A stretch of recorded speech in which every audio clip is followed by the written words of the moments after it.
Have you ever wondered what the world's most expensive plane ticket is? Have you ever wondered how the wealthy people fly when money is no object and luxury has no boundaries? Well, then, this video is for you. Stay tuned because we will shower you with luxuries you can have while flying in the sky. When we speak of luxury, sky's the limit. But how far can you think when it comes to luxury in the sky? Well, it's absolutely limitless. Of course, better prepare your cash. Without further ado, here comes the most expensive plane ticket.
this video.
In two scenarios. Either they live in Abu Dhabi and are flying far to New York or Sydney. Alternatively, they are flying a large distance like from New York to Sydney that wouldn't be possible on most private jets. $20, $30, or even $40,000 for such a ticket might work, but then again, even rich people must think frugally sometimes. But what about if you're flying from New York to Perth instead of Sydney? Even if you wanted to fly the residents, there is no A380 service to Perth. So this means you might be paying $15,000 to $20,000 one way, and half the journey is not even in the residence. There simply is not a large enough network to sustain many or most connecting passengers who would want to fly the residents. There aren't enough different combinations of connections. Another reason the residents didn't sell so well is that Abu Dhabi is too good of a hub. What does that mean? Along with much of the Gulf,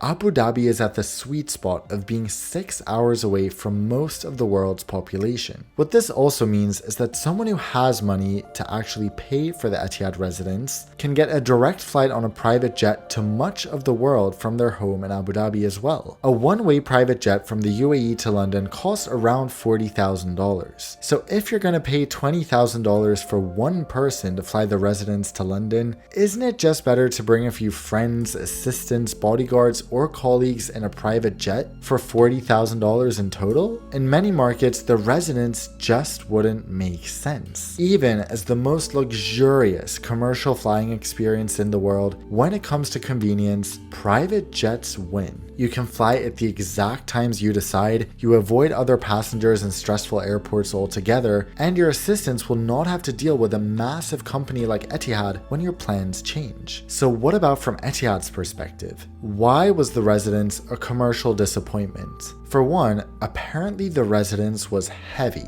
and as with anything on airplanes, additional weight burns additional fuel. That's right, that burrito you regret eating before your flight is not only causing problems in your stomach, it's also contributing to additional fuel burn. On a much larger scale, the Etihad residence with its full-sized hotel bed and mattress added excess weight that was being carried all over the world whether the seat was occupied or not. So what is the alternative to the residence? A first-class seat could definitely be installed in that space along with an extra lavatory and shower for first-class passengers. This would reduce the weight slightly, but might not be easy to sell either. The truth is that this space is difficult to use, which brings us to the first reason that Etihad was actually smart to build the residence, even though it didn't sell well.